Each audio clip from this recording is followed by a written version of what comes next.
punta kayo dito sa ano, sa Sinanglawan ng Gloria. Ayan, Gloria Sinanglawan dito sa Bigan at merong nag-i-entertain dito. Ayan. Grabe siya. Okay na yan, maganda ka na. Oo, maganda ka naman talaga eh. Ayun o. Ano masasabi mo sa ano? Maganda.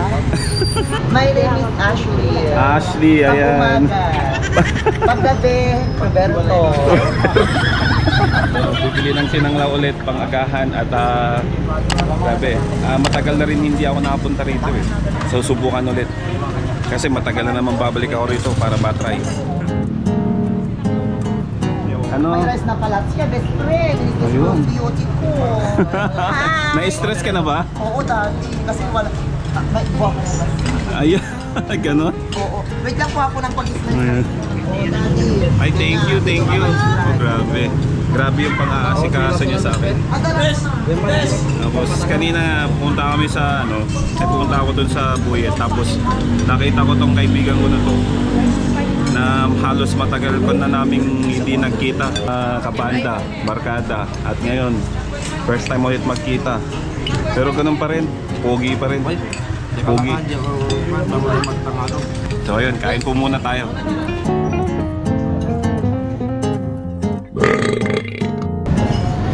Nagpapawisan na ako dahil nakakain ako ng sili. Grabe, sarap niyan. Alam mo, sa totoo lang, nakakamiss itong mga ganitong pagkain na delicacies dito sa town namin dito sa Bigan. Mga ganitong sinanglaw. Tapos kakain ka dito sa mga ganito, sa kalsada, malapit sa kalsada, ganun. Nakakamiss yung mga ganito kasi sa Canada walang mga ganito. Meron man pero siguro nasa city, mga ganun. Wala kami sa city, nasa small town kami. Nakakamiss. Huling kain ko na to ng sinanglaw ngayon. Tapos babalik na naman, bibiyahin na kami Maynila. Hindi ko alam kung kailan ulit. So ngayon nilasap ko na. Nakadalawang order na ako dahil talagang sinulit ko na. Ay, nakakamiss talaga. Sold. Kulang. Sabi ko, order ka pa. Order pa. Matagal ko ng kaibigan ko. Matagal na rin kaming hindi nagkita. At ngayon, nagka-meet kami doon sa unang pinuntahan kong Buyet na naubusan. Sakto nakita ko. Sinama na lang ako dito. Unang pinuntahan ko noon sa first sinanglawan, haba ng pina, kaya dito na lang kami pumunta. Maraming sinanglawan dito.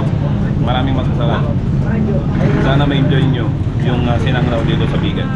Babay na dito, punta kayo dito sa Gloria Sinanglawan. Makikita nyo dito yung pinakamagandang si Ashley. Ashley, babay ka na. Bye, Daddy.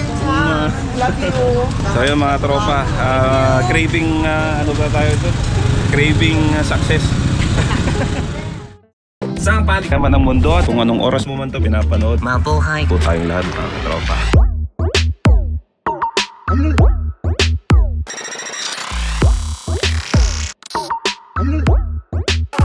Grabeng ganda. Goodbye, Canada!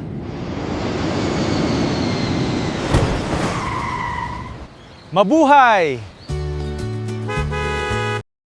Pagkatapos ko nga palang bumili ng sinanglaw, dumaan ako rito sa ano, dun sa bilihan ng cellphone, mga accessories dito. Ay, sorry sis. Nahulog na, hindi ko pa nagagamit. Di bale, bayad na naman na to eh. Bumili ako ng ano, cellphone. Kasi meron akong SIM card. Hindi ko alam kung may roaming kung dadalhin ko. So iwan ko na lang yung SIM card ko dito. So bumili ako dito. Dito sa kaibigan kong napakagandang Muslim. Matagal ko na siyang kilala ever since. Kumbaga ngayon lang ulit kami nagkita at hindi ko alam. Nag-i-expand na pala yung business mo. Grabe naman kung business woman talaga. At saka parang hindi ka tumatanda. Kasi nga kanisi. Pero nai-stress naman. At may lahing diwata to.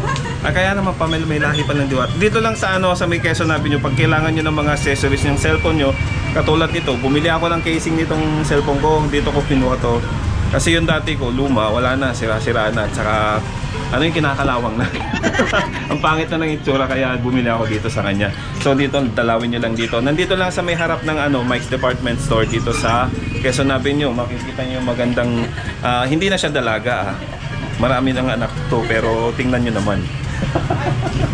So ayun, salamat ha. Salamat nga pala. May discount kasi.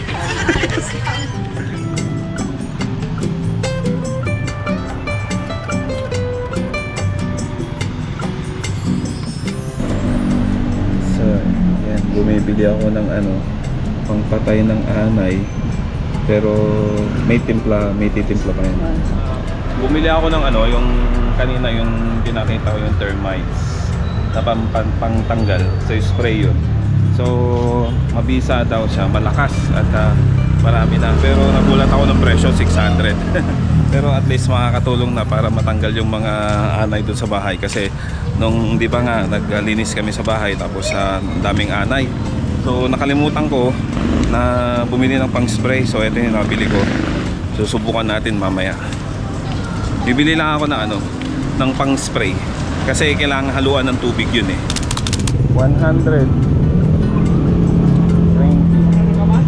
80 sir. 120 ko yan. Good morning. Video. Ayan. Salamat sa pagbili nyo ng Singkamas sir. Mani kuya. Mani, Singkamas, Chico, punta ka na lang kayo dito sa simbahan na maliit sa Bigan po. Harap ng Metro Bigan Live Oil. Thank you so much sir. Bumili ako ng mani dito sa may sa may kalye. Dito lang sa may harap ng maliit na simbahan dito sa amin sa Quezon Avenue. Ayun. Salamat kuya, salamat. Thank you po. Thank you. Salamat. Wakas nakauwi na rin dito sa bahay. Grabe yung init ng araw dyan sa labas dito sa Pilipinas talaga.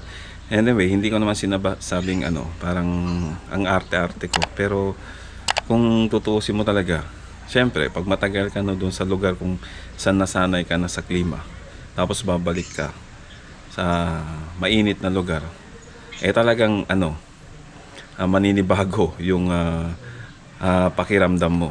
Syempre galing ka sa malamig na lugar. Nung umalis ako doon, winter. Tapos punta ako dito, summer na ba dito? Summer na ata rito, mainit eh. Tapos eto na yung nabili ko, spray. Ito dinemo kanina, hindi ko lang na-videohan pero maganda siya.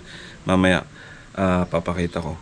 Tapos lalagyan natin nung nabili kong pampatay ng mga anay, termites. Tapos lalagyan ng tubig para mabawasan, makaiwas ng mga pumapasok na anay. Hindi naman to permanent pero temporary lang.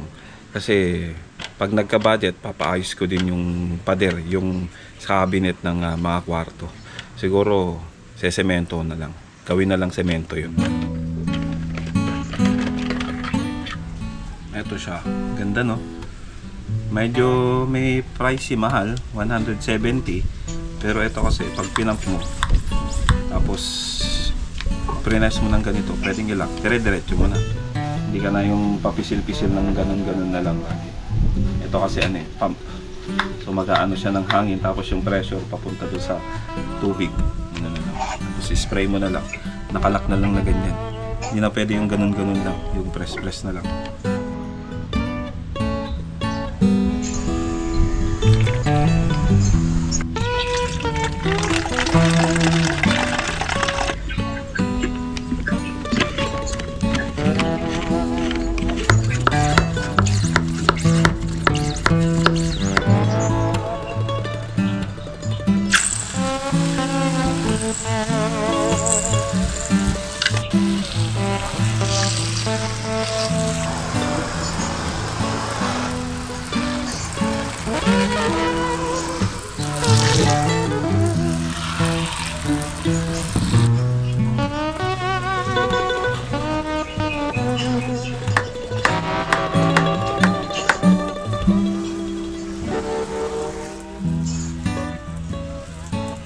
Ito yung maganda talaga to. Kumbaga hindi mo na talaga kailangan yung spray na kanyang spray. So pinapump na lang na ganyan. Pump na ganyan. Tapos pagka medyo mahigpit na yung pagpapump, ibig sabihin okay na yun, pwede mo nang spray. Tapos may adjustment kung spray o talagang target lang ng isa. So maganda siya. Yung amoy, naamoy na talaga namin yung chemical ng gamot. Sana effective. Kasi ilang taon na naming sinasuffer yung ganitong yung mga anay dito na naninira ng mga gamit dito sa bahay. Hindi naman yung gamit, yung salagang kahoy at saka ano, dito sa bahay talaga. Lalo na yung kahoy sa bubong.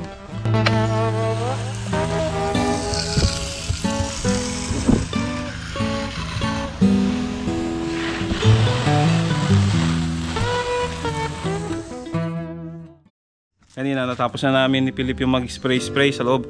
So ito naman, nandito na kami sa sa dati kong ginawang computer shop noon bago ako umalis.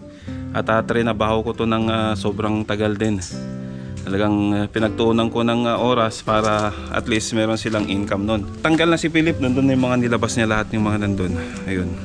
Kasi ibebenta ko na sa nagbobote bakal jar, yung mga ganun. Ito na yung outcome niya. Ito yung bubong. Merong ceiling yan dati. Kaso bumagsak nun dahil sa anay. Mga pesteng anay na yan. Yan sumira sa etong shop na to. Sinira niya lahat yan. Bumagsak daw dito, sabi ni mama. Tapos eto, tingnan nyo. Inanay ng inanay. Grabe. Sinira lang yung mga pinaghirapan ko. Diyan pala nagsimula yung anay. So inakyat nilang pag ganun. Pumunta sa taas. Ganun yung nangyari, no? So, eto, tinanggal yan.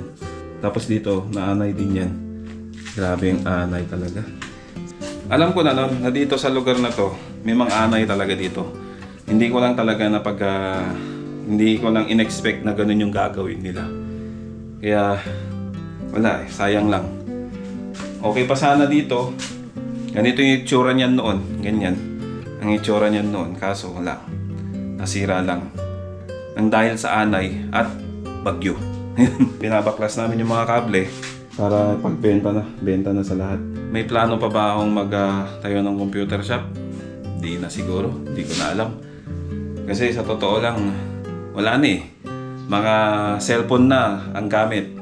At kung magpapatayo man ako ng business, may isang naiisip na lang ako. Pero isip muna yun, plano muna yun. Sa ngayon, ang plano ko talaga, makapag-focus muna sa bahay. Maayos muna yung bahay. Pero sa business, wait lang muna. Unti-unti lang yan. Mahina kalaban. Isisave ko to kasi sayang tong mga to. Papatanggal ko na lang yan sa electrician. Etong aircon, bibenta ko na rin yan. Kasi hindi naman yan inverted eh. Magastos yan sa kuryente. Tapos papatanggal ko yun. Ito. Switchboard, itong panel board na yan. Sayang din yan. Lahat yan papatanggal ko para may tabi kasi mahal din yan. Pag nangailangan, makakakailanganin din yan. Kumaha kami na to, wala, tatapon na lahat yung mga yan. Maghahanap ako ng mga anti-termite na mga magbubungkal. Alam nilang paano nila gawin yung trabaho nila sa lupa na maraming anay. Etong bodega na to, tambakan to ng bigas. Mga palay pala, ng palay. Yung meron kasi yung lolo ko kasi, meron siyang farm sa Santo Domingo, malaking farm yun.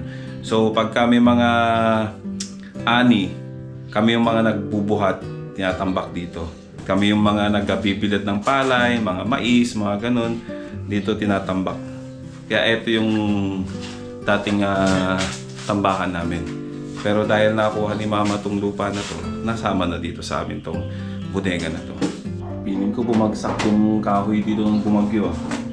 Kaya lumusot yung kahoy dyan, no? Kaya wala na, sirang-sira na talaga dito. Almost 5 years. Tingnan mo nga naman, naging outcome. Kaya pagka hindi mo talaga napagbantayan, hindi mo talaga maasikaso isang negosyo, talagang hindi mapapabayat at mapapaybayaan talaga.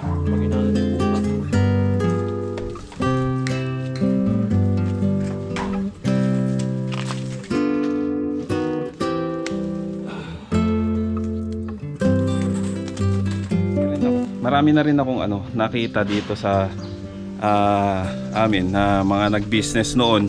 Bago ko umalis, may mga businesses. Tapos pagbalik ko, wala na sila. So talagang ang business, maganda sana kung talagang mababantayan. Marami doon sa abroad, nagsasabi sila na pupunta sila sa abroad, mag-iipon sila. Tapos hindi nila magustuhan ng buhay doon, mas mahirap ang buhay doon.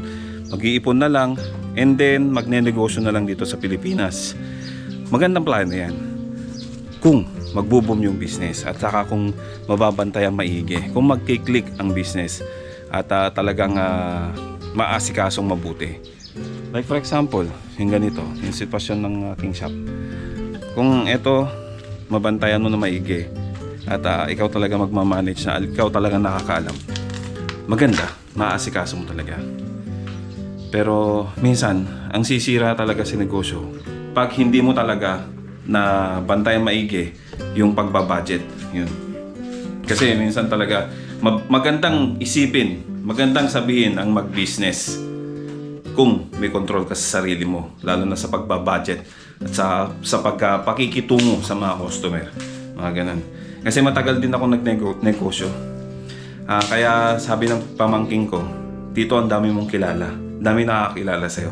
Kasi friendly talaga ako. Marami akong kaibigan, marami akong nakikilala dahil sa pagnenegosyo, dahil marunong akong makisama sa kanila. Kasi kailangan ko ng customer.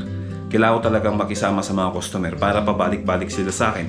At masasabi nilang, doon na lang tayo kay kuya kasi mabait siya, magaling siya, mga ganun. Hindi ko na sinasabing mabait ako, pero yun minsan ang naririnig ko sa kanila kung bakit sila pabalik-balik sa akin. At syempre, yung serbisyo, yung mga ganun. So, dapat marunong ka talaga makisama at pagandahin yung serbisyo ng business mo. Kung ano man yung ino-offer mo sa business mo, kung pagkain man yan, dapat maging mabuti ka pa rin sa kanila. Huwag tayong nagsusungit sa mga customer. Yan. Yung mga nasa abroad at balak magnegosyo talaga, magandang isipin, magandang iplano. Pero minsan, yung execution talaga, yung pagmamanage talaga ang mahirap. Sa totoo lang. Dahil ano yan sa empleyado, 8 hours ka lang magtatrabaho or mag-overtime o magpa-part-time. Depende yan sa'yo sa pag nasa abroad ka. Ang pagnenegosyo talaga, tutok na tutok pa yan, 24 hours. Mag-iisip pa yan kung anong plano mo gagawin, paano mo. Pag bumagsak, pag nagkaroon ka ng problema, lahat yan, sasaluhin mo lahat yan. Kaya hindi rin biro ang magnegosyo. Madali lang isipin at napakagandang pakinggan ang magnegosyo, pero ang hirap talagang i-manage, ipatakbuhin at talagang mahirap gawin ito ng maayos. Ito na yung mga nilabas ni Philip na mga laman doon sa loob. Ang mangyayari niyan, ibebenta na lang kasi pabalik-balik si kuya pag na nandito yung kumukuha nito. Sabi niya, yung aircon mo, yung mga computer mo, baka gusto mo nang ibenta, sabi niya sa akin. Pero sabi ko, hindi pa ako nakakapagsimulang maglabas kasi wala pang time. Napakarami pang ginagawa at napakarami naman talaga. Dami kong sideline na hassle. So ito na yung pagkakataon ni kuya, nahakutin na yung mga gusto niyang bilhin sa akin. Baby, you give me ice and fire. Parang manok lang.